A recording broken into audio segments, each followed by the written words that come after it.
Kanwal Singh Bakshi. Thank you, Mr. Speaker. First of all, I would like to wish all the Kiwis of the Khalsa Sirjana Divas and Baisakhi, which was celebrated yesterday in Parliament. Hundreds of the constituents came to celebrate. I would like to take this opportunity to thank you, Mr. Speaker, for giving the opportunity to many of the baptized Sikhs to come and visit Parliament while wearing their kirpan and participate in this celebration. Mr. Speaker, in 1890, first Punjabi arrived in New Zealand. That was 125 years ago. And they started with the bush scrub cutting in Waikato area. They progressed from there, and today they own small, medium, and large businesses. Some of them own businesses which employ more than 500 people in New Zealand and contributing to the economy. Why I say this, Mr. Speaker, because the Indians and the migrants have been very hardworking and been contributing to the New Zealand economy.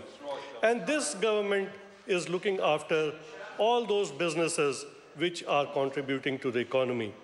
As it was mentioned earlier, that Prime Minister today announced a package which will help small and medium businesses with their provisional taxes.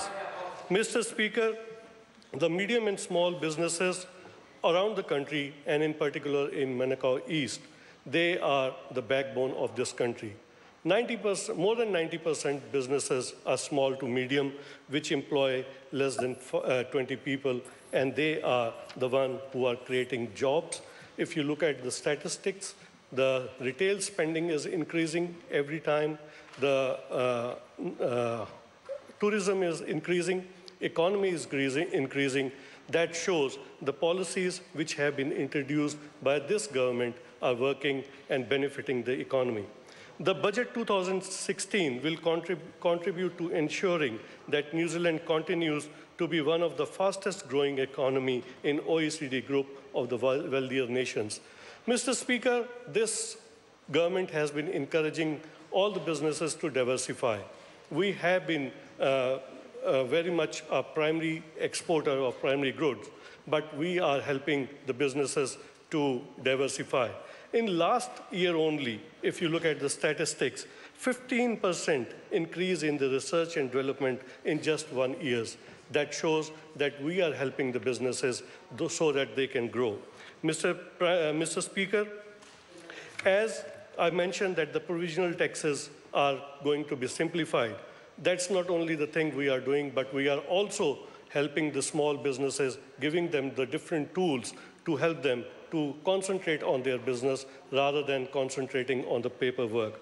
Mr. Speaker, in the provisional tax, and we are going to give small businesses with less than turnover of $5 million the opportunity to choose a new pay-as-you-go option for the provisional tax. It is very important, Mr. Speaker, because the small businesses continuously struggle for their capital.